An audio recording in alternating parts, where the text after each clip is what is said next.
Rockford's number one hit music station, 97 COK. I'm Steve Shannon. On the phone with me this morning, the guy who, man, if you saw the news last night, you saw pictures online, it was a house fire on Pepper Drive in Rockford, like late yesterday morning. And a neighbor really changed the course of the day for the family that owns that home that sustained thousands of dollars in damage. His name's Ray Richmond. He's on the phone. Hey, Ray. Hey, sir. How are you? Good morning. Wow. What a moment, Ray. And I saw the news I was looking on my phone like everybody. That's where we get our news. And right. I'm like, exactly, are you kidding? Exactly. I've said to my wife, I feel like I've driven past that house a bunch of times before. All the time. Right. Okay, so it's on Pepper. Like, is it? How far is it from Alpine? I mean, yeah, from Alpine. Okay, so Alpine it's probably about 2 stop signs, maybe about a mile, half mile from. It's closer to Mulford side of Pepper, actually. Okay. Yep. So I'm on Deer Point, which is probably about the parallel road behind it, or parallel street behind it, and like you said, We pass it almost all the time. It's only 2 routes to leave the neighborhood, whether I'm going to my local business or going to City First Church. We pass this place all the time. They're in the neighborhood. Yeah, we've only been living there a little under a year. Our anniversary actually is on the 30th. That's when we moved in. All right. And so we're a brand new family to the area. It's our first mortgage together. So this is local for us. Wow. So what I guess, you were on your way somewhere and you came upon this house. Can you just take us from there, Ray? Sure, absolutely. This morning, my wife and I, we were a little late leaving the house. We did some grocery shopping, came back and dropped it off. And we were on our way into the salon right here on Spring Creek. And as soon as we turned on Pepper, we're the second house on that corner. My wife says, where's the smoke coming from? And that's how it was. At that moment, it was just a little smoke. And, we passed, and she goes, hey, that house is on fire. So we busted the U-turn, came right back around. I parked right in front. I jumped out, and I saw one of the occupants, the older brother, was standing outside. Okay. And then the flames just started coming out of the window, right in front of him. Okay. So I said, is there anybody else still in the house? And he said, yes, my brother. And I'm like, oh, God, Right. At this moment, I looked inside.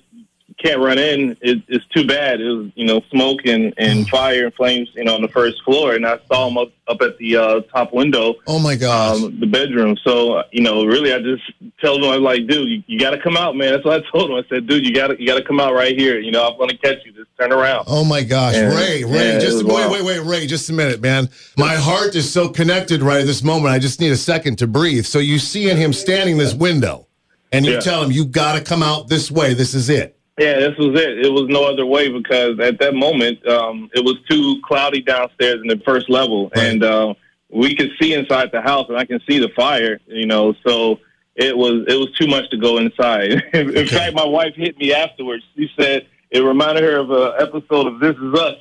Oh, no, now don't, man, because you and I cannot start ugly crying right now, okay? I know, man. I know. She hugged me, but she punched me, man. She sure did. Okay, so I know what I've read, but now this young man, teenager, I'm assuming, right? Yep. He was about, I think my wife said he was 12, 13. And, I told him, dude, you're going to have to come out, just kick your feet out first. And, just trust me, just fall on me. I'm going to catch you, And we had some bushes out front and such. So I'm saying to myself, like, man, we're going to do something. Something's going to break our fall. Okay. Whether it's me breaking your fall or these bushes breaking both our falls. But that's the only thing I can think of at that moment, though. Well, now this morning, how's your body feel? The adrenaline is now gone. I tell you that. Okay. I'm feeling every bit of it. Yeah. Wow. So did he open the window, or did he have to bust through some glass? He basically raised up his front window, and man, it was going so slow and so fast at the same time, though, man. But I tell you, I was just in the right place at the right time. We normally turn right after leaving our driveway. Today we turned left, and I was just there. I was just there doing, anything that any neighbor should do, and that lives in the neighborhood. All right, time out, Ray, because you just said something made the hair stand up on the back of my neck. And every time I get a chance, I always hope that my old memory will click for me to tell people about this book I read once called God Winks. Are you familiar with that book at all? No, I'm not. I'm not. Okay. Well, here's the premise of this book, and it's a collection of stories, and the author kind of weaves himself in between these stories. It's really the fact that there's no such thing as a coincidence. Everything is part of a grand design. Yeah. What you were just describing, that you normally go the other way. Yeah. I normally go the other way, but Pastor Jimmy says something all the time that I remember. And he says he doesn't call for the qualified; he just qualifies the called. And at that moment, I was called. But I really want to just thank those men and women who really responded, and they dress up every morning and run into those fires or run towards the gunfire. Yeah. And those are the guys that I really want to just kind of thank, because I was in awe just watching them put out that blaze, man. But like you said, sometimes he puts you in certain places at certain times. And you just name dropped Pastor Jeremy. So, Ray, you and I are City First family. Oh, man, awesome.